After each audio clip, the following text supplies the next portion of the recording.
Jail దేశ రాజకీయాల్లో jail ఇప్పుడు సెంటిమెంట్ అయిపోయిందా? జైలుకి వెళ్ళడానికి పొలిటీషియన్లు సిగ్గుపడ్డం లేదా? స్వాతంత్ర సమరయోధుల్లా ఫీల్ అవుతున్నారా? సమాజానికి దేశానికి ఏదో ఉద్ధరించామన్నట్లు బిల్డప్ ఇస్తున్నారా? జైలుకు వెళ్ళకపోతే పదవులు రావని నమ్ముతున్నారా? జనం ఎంత చీకొట్టినా పట్టించుకోవడం లేదా? పదవుల కోసం ఎంతకైనా దిగజారేందుకు వెనకాడడం లేదా? సీఎం అయ్యేందుకే కేటీఆర్ జైలుకు వెళ్లేందుకు ఆరాటపడుతున్నారా? అసలు పొలిటీషియన్లకు జైలు సెంటిమెంట్ గా ఎందుకు మారింది?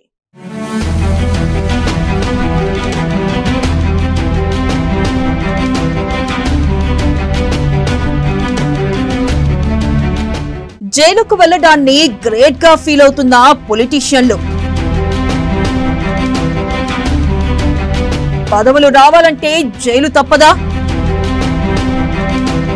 పొలిటీషియన్లు జైలుకు వెళ్లేస్తే మంచి శకునాలేనా? జైలుకెళ్లి సీఎం అయిన కరుణానిధి, జయలలిత, జగన్,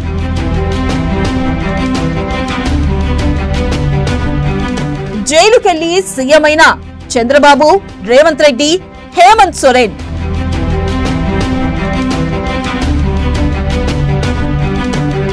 తనను అరెస్ట్ చేసుకోండని కేటీఆర్ ఆఫర్.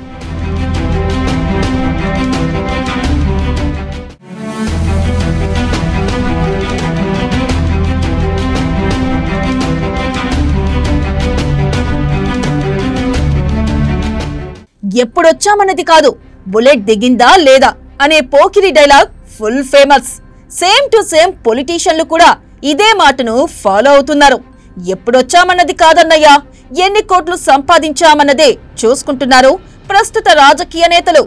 ఎన్ని కేసులు నమోదైతే ఏంటి, ఏ సెక్షన్లు పెడితే ఏమవుతుంది, జైలుకెళ్తాం, ఎన్నాళ్ళు పెడతారు, మహా అయితే 6 నెలలు, సంవత్సరం, 2 ఏళ్లు, ఏమవుతుంది, బెయిల్ మీద బయటకు వస్తాం, మళ్లీ అక్రమాలు చేస్తామంటున్నారు.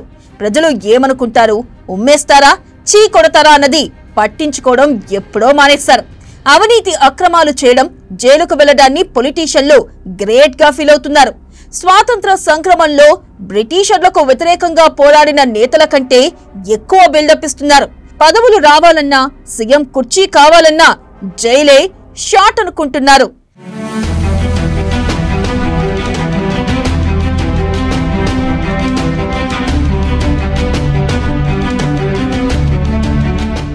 కొన్ని దశాబ్దాల క్రితం రాజకీయం అంటే సేవ, స్వార్థం లేకుండా ప్రజలకు సేవ చేసేందుకు రాజకీయాల్లోకి వచ్చేవారు. నిస్వార్థంతో ప్రజాసేవకే తమ జీవితాలను అంకితం చేశారు.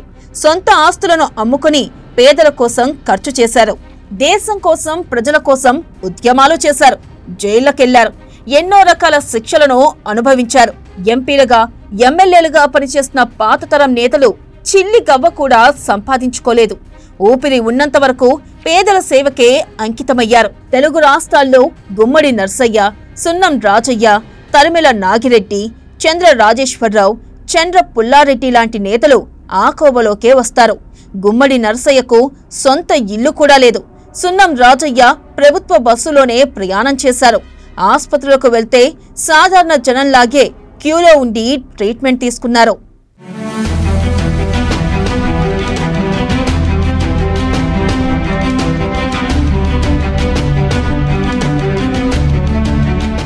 అయితే ప్రస్తుత దేశ రాజకీయాల్లో పొలిటీషియన్లు జైలుకు వెళ్లడాన్ని సిగ్గుగా భావించడం లేదు. ఒకసారి జైలుకెళ్లి వద్దాంలే, మహా అయితే కొన్ని రోజులు ఇబ్బందులు, ఆ తర్వాత అన్ని మంచి శకునములే కదా అని లెక్కలేసుకున్నారు. మాజీ ముఖ్యమంత్రులు కరుణానిధి, జయలలిత, జగన్, ప్రస్తుత సీఎంలు చంద్రబాబు, రేవంత్ రెడ్డి, హేమంత్ సోరెన్ జైలుకు వెళ్లొచ్చాక నేరుగా ఎన్నికల్లో పోటీ చేసి గెలుపొందారు. ముఖ్యమంత్రులుగా ప్రమాణ స్వీకారం చేశారు. దీన్నే ఇప్పుడు ఇతర నేతలు సెంటిమెంట్ గా తీసుకుంటున్నారు.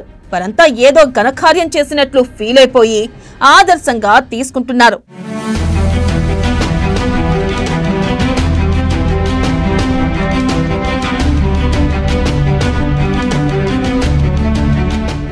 ఇటీవల బీఆర్ఎస్ వర్కింగ్ ప్రెసిడెంట్, మాజీ మంత్రి కేటీఆర్ అయితే అరెస్టు చేస్తే చేసుకోండి, ఏమవుతుంది, జైలుకెళ్తా, జిమ్ చేసుకుంటా అంటున్నాడు.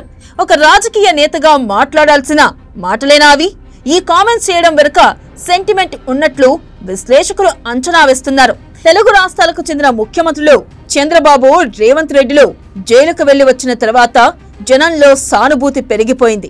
ప్రత్యర్థి పార్టీలు కక్షగట్టి జైలుకు పంపించాయనేలా జనంలో ప్రొజెక్ట్ చేసుకున్నారు. ఎన్నికల్లో పోటీ చేసి బంపర్ మెజార్టీతో ముఖ్యమంత్రులు అయ్యారు. కేటీఆర్ కూడా ఇదే ఫార్ములాను ఫాలో అయిపోతున్నాడు.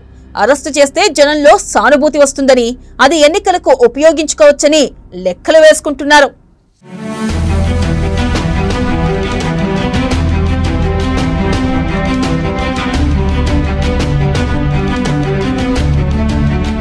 హేమంత్ సోరెన్ ఈడీ కేసుల్లో జైలుకెళ్లారు. తాజాగా జరిగిన ఎన్నికల్లో పోటీ చేసి గెలుపొందారు. ఇప్పుడు ముఖ్యమంత్రి అయ్యారు. ఢిల్లీ లిక్కర్ స్కామ్ లో జైలుకు వెళ్లారు అప్పటి సీఎం అరవింద్ కేజ్రీవాల్. విడుదలైన తర్వాత ముఖ్యమంత్రి పదవికి రాజీనామా చేసేశారు. త్వరలో జరిగే అసెంబ్లీ ఎన్నికల్లో పోటీ చేయనున్నారు. జగన్, రేవంత్ రెడ్డి, చంద్రబాబు, హేమంత్ సోరెన్ లాగే అరవింద్ కేజ్రీవాల్ మరోసారి సీఎం అవుతారా అన్నది ఆసక్తికరంగా మారింది. అందుకే బీఆర్ఎస్ వర్కింగ్ ప్రెసిడెంట్ కేటీఆర్ కూడా దమ్ముంటే నన్ను అరెస్ట్ చేయండి అంటూ సవాళ్లు విసురుతున్నాడు. మిగిలిన వారిలాగే జైలుకు వెళ్తే తెలంగాణకు సీఎం కావచ్చని కలలు కంటున్నారు.